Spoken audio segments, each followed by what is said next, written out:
In 1872 London, Phileas Fogg is a man who seems less like a person and more like a clock. He is a wealthy, solitary gentleman who lives his life with a mathematical precision that borders on the mechanical. Every action is timed, every habit is a ritual. He doesn't seek adventure, and he certainly doesn't seek company. He simply exists in a state of perfect, predictable order, residing in a world of numbers and schedules. But that order is challenged one afternoon at the Reform Club. During a heated debate about the shrinking size of the world, the idea that new transit technologies like steamships and railways were making the globe smaller and more accessible, Fogg makes a staggering wager. He bets £20,000, half his fortune, that he can circumnavigate the entire globe in exactly 80 days. He doesn't do this for the glory or the thrill. To Fogg, it is a matter of logic and a test of the new, interconnected world. He views the journey not as an adventure, but as a calculation. He departs immediately, accompanied by his new valet, Passepartout. Passepartout is the perfect foil to his master, where Fogg is calm, detached, and precise. Passepartout is emotional, impulsive, and physically prone to chaos. He is a man of action and feeling, often bewildered by Fogg's robotic stoicism. As they begin their journey, however, a shadow falls over their voyage. A massive bank robbery in London has just occurred, and the police, led by the relentless detective Fix, have become convinced that Fogg is the culprit. Fix believes Fogg is using this high-stakes wager as a clever cover to flee the country with the stolen funds. This misunderstanding turns a race against the clock into a race against the law. As the pair moves through Suez and toward Bombay, the tension between Fogg's rigid schedule and the messy reality of travel begins to surface. In India, they hit their first major obstacle: the railway line is incomplete. For a man who lives by the minute, a broken track is a catastrophe. To keep moving, Fogg buys an elephant to trek across the landscape toward Allahabad. It is during this detour through the Indian countryside that the story shifts from a mere travelogue into something more human. They encounter a religious procession and witness a ritual sacrifice, a sati ritual, where a young woman named Auda is to be burned alive on her husband's funeral pyre. In a moment of sudden, uncharacteristic action, Passepartout disguises himself as the deceased husband and rises from the pyre to scare off the priests and carry Auda away. Fogg, showing a rare flash of genuine compassion that contradicts his cold exterior, decides to escort Auda to Hong Kong to ensure her safety. This decision to help a stranger is a turning point. It's the first time Fogg's logic is superseded by human empathy. However, this detour causes significant delays. When they finally reach Calcutta, the law catches up with them. Detective Fix, who has been shadowing them, has Fogg and Passepartout arrested. While it may seem like a random setback, the arrest is actually based on a crime Passepartout committed back in Bombay. Though Fogg's wealth allows him to pay bail and continue, the clock is ticking faster than ever, and the psychological pressure is mounting.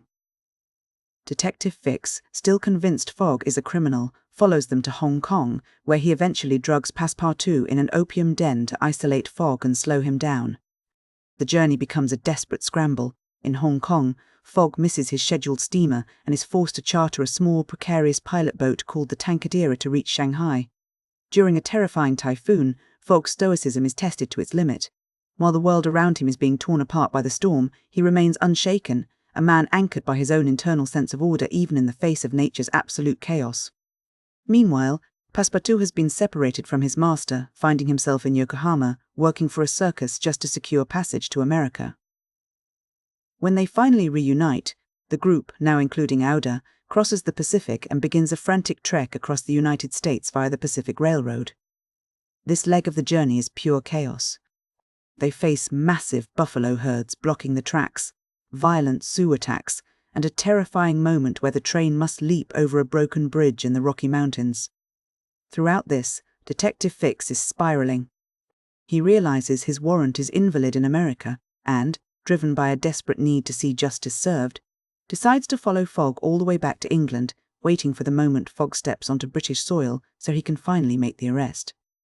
The group eventually reaches New York, only to find they have missed their steamer to Liverpool. It looks like the wager is lost. In a final, desperate gambit, Fogg bribes the crew of a small trading vessel, the Henrietta, to divert to Liverpool. To maintain enough speed to make up for lost time, the crew is forced to do something desperate. They begin burning the ship's own wooden fittings and furniture for fuel. Fogg is willing to sacrifice the very structure of the ship to satisfy the requirements of his schedule. When they finally arrive in Liverpool, Fogg is met not with a celebration, but with handcuffs. Detective Fix arrests him, only to realize, in a moment of crushing irony, that the real bank robber has already been caught in London 3 days prior. Fogg is released, but he is a broken man. He returns to London thinking he has lost his fortune, his wager, and his dignity. He arrives at his home just 5 minutes after his deadline, believing he has failed. But then, the mathematical reality of the world reveals itself. Because Fogg travelled eastward, following the sun, he unknowingly gained a full day by crossing the international date line. He didn't arrive late, he arrived a day early. He has won the wager. But the true resolution of the story isn't about the money or the clock. As Fogg sits in his home, he realizes that the man who left London 80 days ago is not the man who returned. He started the journey as a solitary mechanical creature, a man who viewed the world as a series of equations to be solved. Through the chaos of the journey, through the rescue of Auda, the loyalty of Passepartout, and the sheer unpredictability of nature, he has found something he didn't know he was looking for: human connection. He proposes to Auda, finding that the most important thing he gained wasn't a victory over time, but a reason to spend it with someone else.